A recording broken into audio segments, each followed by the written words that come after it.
Film diawali dengan memperlihatkan seorang narapidana bernama Kanor. Ia akan diwawancarai oleh seorang jurnalis wanita yang didampingi oleh pengacaranya. Jurnalis itu bernama Linda. Linda akan mendokumentasikan kehidupan masa lalu Kanor sebelum masuk penjara. Upaya itu dilakukan karena berkaitan dengan kasus yang sedang dialami oleh Kanor. Agar bisa mengembalikan nama baiknya di mata masyarakat, dengan senang hati Kanor pun kembali menceritakan masa lalunya sambil direkam oleh Linda.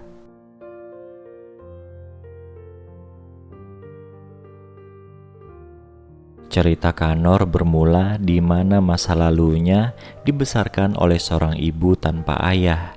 Hingga dewasa, ia bekerja menjadi seorang polisi. Di sini terlihat kalau Kanor itu sangat pemalu dan saking pemalunya hingga sekarang tak ada satupun wanita yang mau dengannya. Sampai-sampai bos Kanor tak tega melihat kesendiriannya. Agar bisa membuat Kanor tersenyum, bosnya itu lalu menyuruh seorang wanita malam menemaninya. Melihat keluguan Kanor dihampiri wanita, teman-temannya hanya bisa tertawa. Keesokan harinya ketika Kanor pulang kerja, ia bertemu dengan wanita yang ia idam-idamkan selama ini. Kanor mencoba mengobrol dengan wanita itu. Terlihat wanita itu merasa risih bertemu Kanor.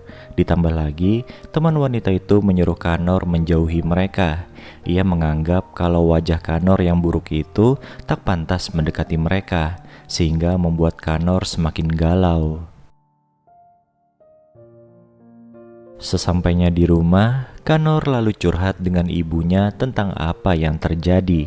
Ia sudah tak kuat lagi untuk menjalani kehidupannya. Mendengar itu, ibunya Kanor menangis dan kasihan kepada anak satu-satunya itu. Suatu hari, Kanor dan rekan-rekannya mendapatkan sebuah misi untuk menangkap sindikat pengedar obat-obatan terlarang. Mereka semua sangat bersemangat. Jika misi itu berhasil, mereka akan diberi bonus dan mendapatkan kehidupan yang lebih layak. Malam harinya, terlihat ibu Kanor sangat khawatir dengan anaknya itu. Tak lama Kanor pun pulang, ia mengatakan bahwa misi mereka telah berhasil. Tetapi sayang di saat misi itu, mereka banyak kehilangan personil. Untungnya Kanor selamat dalam misi itu dan membawa sejumlah uang bonus atas keberhasilan misi mereka. Mengingat kejadian itu, Kanor pun sering murung dan berencana akan pensiun dini. Ia takut jika sindikat yang tersisa akan mencari dirinya. Kanor dan ibunya pun sepakat mereka akan pindah ke kampung halaman ibunya dan memulai kehidupan baru. Setelah setahun kepindahan mereka, ibunya Kanor meninggal karena sakit-sakitan. Kanor yang tinggal sebatang kara mencoba untuk tetap tegar. Lalu Kanor membuka restoran Jepang dan tak disangka restorannya itu bisa berkembang pesat.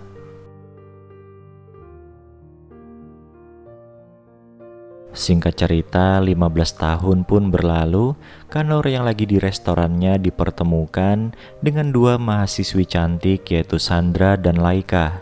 Terlihat mereka berdua sedang kebingungan memilih makanan yang akan dipesan, dikarenakan makanan di sana tidak ada yang sesuai dengan uang mereka. Di adegan ini terlihat kalau Kanor ini ternyata diam-diam jatuh hati kepada Sandra, lalu menyuruh mereka agar tidak perlu khawatir dengan biaya makanannya.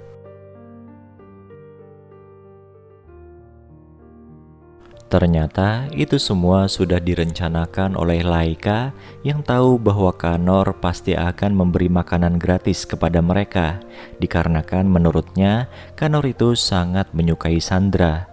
Laika pun menyarankan agar Sandra mendekati Kanor. Selesai makan, Sandra berterima kasih kepada Kanor. Kanor pun menyuruh Sandra agar tidak perlu sungkan-sungkan memberitahunya jika ada sesuatu yang dibutuhkan. Dengan sikap malu-malu tapi mau, Sandra pun memberinya kecupan dan pergi meninggalkan Kanor. Ternyata peristiwa itu disaksikan oleh anak buah Kanor yang bernama Bart dan Tisoy. Mereka sangat iri melihat bosnya itu didekati oleh gadis cantik. Kanor pun menyuruh mereka pergi agar tidak merusak suasana hatinya yang sedang berbunga-bunga.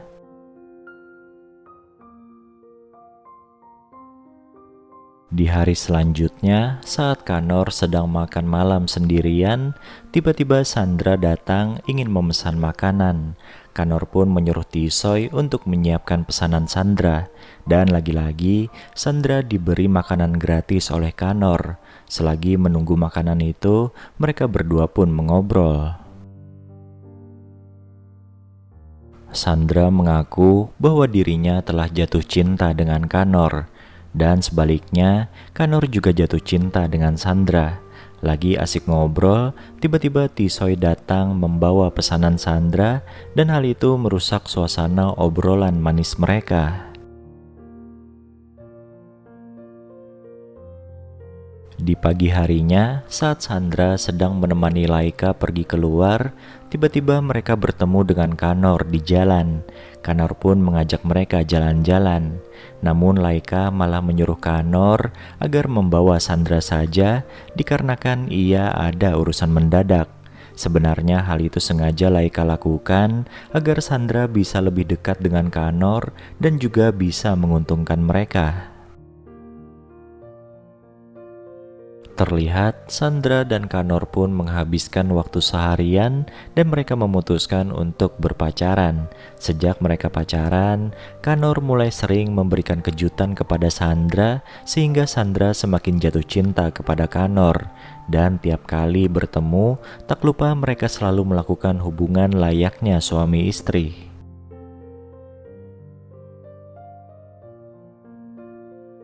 Hari demi hari, Kanor pun telah berubah. Kanor yang dulu penyendiri, kini sudah sangat ceria. Tisoy dan Bart pun turut bahagia melihat bosnya yang sedang berbunga-bunga untuk pertama kali di dalam hidupnya. Kebahagiaan itu juga dirasakan oleh Laika karena berkat hubungan Sandra dan Kanor, ia bisa menikmati makanan enak setiap hari. Kanor pun sering menyuruh Tisoy agar mengantarkan hadiah ke rumah Sandra. Terlihat Laika yang selalu menerimanya. Karena seringnya Tisoy bertemu dengan Laika sehingga menimbulkan benih-benih cinta di antara mereka. Ketika Sandra pulang dari kuliahnya, Laika sangat kaget melihat Sandra sudah menggenggam iPhone terbaru. Sandra mengatakan bahwa itu adalah pemberian Kanor. Kanor yang sudah sangat mencintai Sandra terlalu dalam, berniat ingin melamarnya setelah kuliahnya selesai. Lalu Kanor memberitahu Bart dan Tisoy bahwa ulang tahunnya tidak akan lama lagi. Kanor pun menyuruh Bart dan Tisoy agar mempersiapkan pesta ulang tahunnya karena ia akan mengundang seluruh teman-temannya Sandra. Di hari ulang tahun itu, terlihat Sandra dan teman-temannya sangat menikmati pesta tersebut. Kemudian Kanor pun datang. Sandra langsung memperkenalkan Kanor kepada teman-teman kuliahnya. Mereka pun memberikan ucapan selamat ulang tahun kepada Kanor. Lalu Kanor berpamitan kepada Sandra karena ada urusan yang harus ia selesaikan. 1 bulan pun berlalu, di sini terlihat Sandra mulai mengalami mual-mual. Laika langsung menduga bahwa Sandra sedang hamil dan menyuruh Sandra agar mengeceknya.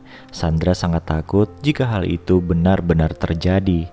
Setelah dicek, ternyata benar seperti dugaan Laika. Sandra pun semakin panik dan tak tahu harus berbuat apa. Karena jika orang tuanya tahu, mereka tentunya sangat kecewa. Laika pun mencoba menasehati Sandra agar tidak berbuat hal-hal yang konyol terhadap kehamilannya. Setelah itu, Sandra pergi menemui Kanor dan menceritakan tentang kehamilannya. Mendengar itu, Kanor pun sangat bahagia. Sebaliknya, Sandra yang ketakutan malah ingin mengakhiri hubungan mereka. Di sini Sandra mengungkapkan kalau sebenarnya ia tidak mencintai Kanor dan hanya ingin memanfaatkan Kanor saja. Kanor pun sangat sedih mendengar ucapan Sandra itu. Setelah putus dari Sandra, Kanor pun kembali murung.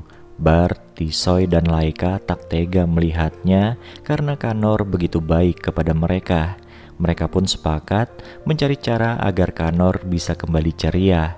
Suatu hari Bart bertemu dengan teman wanitanya. Temannya itu memberitahu bahwa ia sedang membutuhkan uang. Seketika Bart mendapat ide, ia ingin memperkenalkan temannya kepada Kanor dan temannya pun setuju dengan ide itu. Lalu Bart menemui bosnya itu dan menceritakan permasalahan teman wanitanya. Bart berharap Kanor bisa membantu karena temannya juga bisa membantu Kanor agar cepat move on dari Sandra. Dengan senang hati, Kanor pun setuju dengan saran yang diberikan oleh Bart.